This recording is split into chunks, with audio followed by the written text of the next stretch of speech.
विजयनगर बनाम बहमनी, ये सिर्फ दो नाम नहीं हैं। ये है दक्कन में सत्ता का वो असली खेल जिसने इतिहास को हमेशा के लिए बदल दिया। आज हम दक्षिण भारत के इतिहास का वही पन्ना पलटेंगे जहां 200 सालों तक दो महाशक्तियां भारत के भविष्य के लिए टकराती रहीं। जरा सोचिए, एक ऐसा शहर जो इतना दौलतमंद था कि उसकी गलियों में हीरे जवाहरात अनाज की तरह बिकते थे। एक ऐसा शहर जिसे विजय का शहर कहा जाता था। जी हाँ, ये था विजयनगर। लेकिन ठीक कृष्णा नदी के उस पार एक और ताकत विद्रोह की आग में तपकर तैयार हो रही थी। नाम था बहमनी सल्तनत।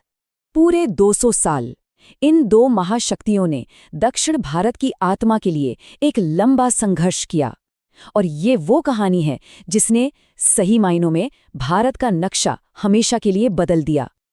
तो चलिए इस महागाथा की शुरुआत से शुरू करते हैं। पहला अध्याय, प्रतिद्वंदियों का उदय। और सबसे दिलचस्प बात जानते हैं क्या है? इन दोनों साम्राज्यों का जन्म एक ही दशक में हुआ था। तो हुआ यूं कि 14वीं सदी का मध्य था। दिल्ली सल्तनत की पकड़ दक्षिण पर कमजोर पड़ रही थी। इसी राजनीतिक उथल-पुथल के बीच साल 1336 में दो भाई हरिहर और बुक्का संत विद्यारण्य से प्रेरणा लेकर तुंगभद्रा नदी के किनारे विजयनगर साम्राज्य की नींव रखते हैं। ये हिंदू संस्कृति और धर्म का एक मजबूत गढ़ बना। और फिर ठीक 11 साल बाद 1347 में अलाउद्दीन बहमन शाह दिल्ली के खिलाफ बगावत का झंडा उठा लेता है और उत्तरी दक्कन में बहमनी सल्तनत की स्थापना करता है। दो साम्राज्य एक ही दशक में पैदा हुए और शायद उनका दुश्मन बनना किस्मत में ही लिखा था। लेकिन सवाल ये है कि ये सदियों तक आखिर लड़ते क्यों रहे? तो आता है हमारा दूसरा अध्याय, युद्ध का इनाम। ये लड़ाई सिर्फ धर्म की नहीं थी, ये लड़ाई थी जमीन की, दौलत की और ताकत की। इस पूरे संघर्ष के केंद्र में एक शब्द था, दोआब। दोआब का मतलब होता है दो नदियों के बीच की बेहद उपजाऊ जमीन, और दक्कन में ये सबसे कीमती इलाका था। तो ये लड़ाई असल में तीन चीजों को लेकर थी। पहली चीज, रायचूर दोआब, जिसे दक्षिण का चावल का कटोरा भी कहा जाता था। दूसरी, गोलकुंडा की हीरे की खदानें, यानी बेशुमार दौलत का खजाना। और तीसरी, तटीय बंदरगाह, जहां से सेना की सबसे बड़ी जरूरत पूरी होती थी, तेज तर्रार अरबी घोड़े। मतलब सीधी सी बात थी, जिसने इन पर कब्जा कर लिया, समझिए दक्कन पर उसी का राज था। और इन दोनों साम्राज्यों की ताकतें भी एक दूसरे से काफी अलग थी।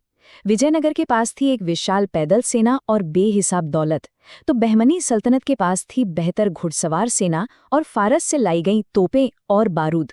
असल में देखा जाए तो दक्कन में बड़े पैमाने पर तोपखाने का इस्तेमाल इन्हीं लड़ाइयों से शुरू हुआ। एक का लक्ष्य था हिंदू राज्यों को एक झंडे के नीचे लाना, तो दूसरे का इस्लामी शासन का विस्तार करना। अब चलते हैं कहानी के उस मोड़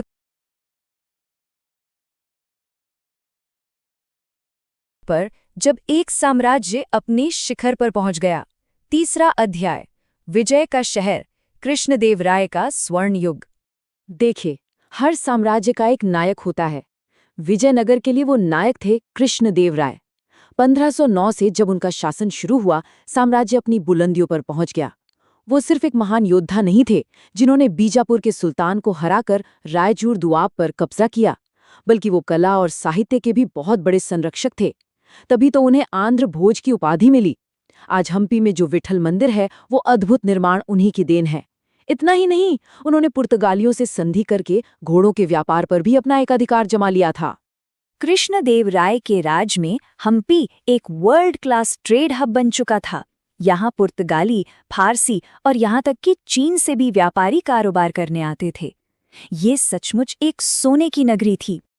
लेकिन जैसा कि अक्सर होता है, शिखर के बाद ढलान भी आती है, और यहाँ से शुरू होता है हमारा चौथा अध्याय, एक खतरनाक खेल, सल्तनत का टूटना और एक घातक भूल।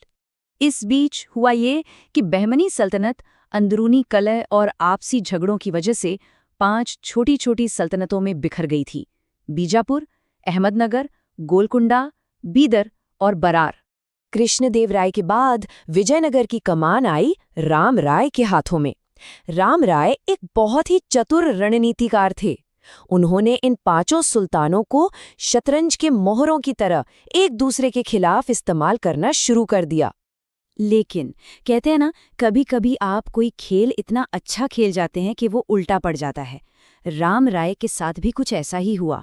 उनकी दखलंदाजी और अपमान से तंग आकर इन कट्टर दुश्मन सुल्तानों ने वो कर दिखाया जो किसी ने सोचा भी नहीं था। उन्होंने अपने आपस की दुश्मनी भुलाकर विजयनगर के खिलाफ एक महागठबंधन बना लिया। और यहीं से कहानी अपने सबसे आखिरी और सबसे विनाशकारी मोड़ पर पहुंचती है। 5वां अध्याय, तालीकोटा का युद्ध। जब उस महागठबंधन ने पलटवार किया। जनवरी 1565, तालीकोटा का मैदान। विजयनगर की विशाल सेना का सामना 4 सल्तनतों की मिलीजुली फौजों से हुआ। संख्या में तो विजयनगर ज्यादा थे, लेकिन सल्तनतों के पास बेहतर तोपखाना था और एक गुप्त हथियार भी, विश्वासघात। युद्ध के एक बहुत ही नाजुक मोड़ पर विजयनगर के 2 बड़े मुस्लिम कमांडरों ने अपनी सेना के साथ पाला बदल लिया। राम राय को पकड़कर मार दिया गया और उनकी सेना में भगदड़ मच गई। 6 महीने। बस इतने ही समय तक विजेता सेनाओं ने हम्पी को लूटा, जलाया और पूरी तरह वीरान कर दिया। जिस शहर को बनाने में 200 साल लगे थे, उसे कुछ ही हफ्तों में खामोश कर दिया गया। तो इस महान टकराव के बाद आखिर बचा क्या? ये है हमारा अंतिम अध्याय, खंडरों में विरासत, एक खोए हुए युग की गूंज। आज हम्पी के शानदार खंडहर उस गौरवशाली युग के मूक गवाह बनकर खड़े हैं। लेकिन ये कहानी सिर्फ युद्ध और विनाश की नहीं है। इसी दौर में एक अनोखी दक्कनी संस्कृति ने जन्म लिया, जहां हिंदू और इस्लामी परंपराओं का एक अद्भुत संगम हुआ। इसे आप गोल गुंबज जैसी इमारतों में देख सकते हैं। इसी टकराव और मेलजोल से कर्नाटक संगीत का विकास हुआ और उर्दू भाषा की शुरुआती जड़ें भी यहीं पनपी। ये कहानी हमें एक बड़े सवाल पर छोड़ जाती है। क्या राम राय का अहंकार और उनकी फूट डालो और राज करो की नीति ही इतने बड़े साम्राज्य के पतन का असली कारण बनी? ये वाकई सोचने वाली बात है।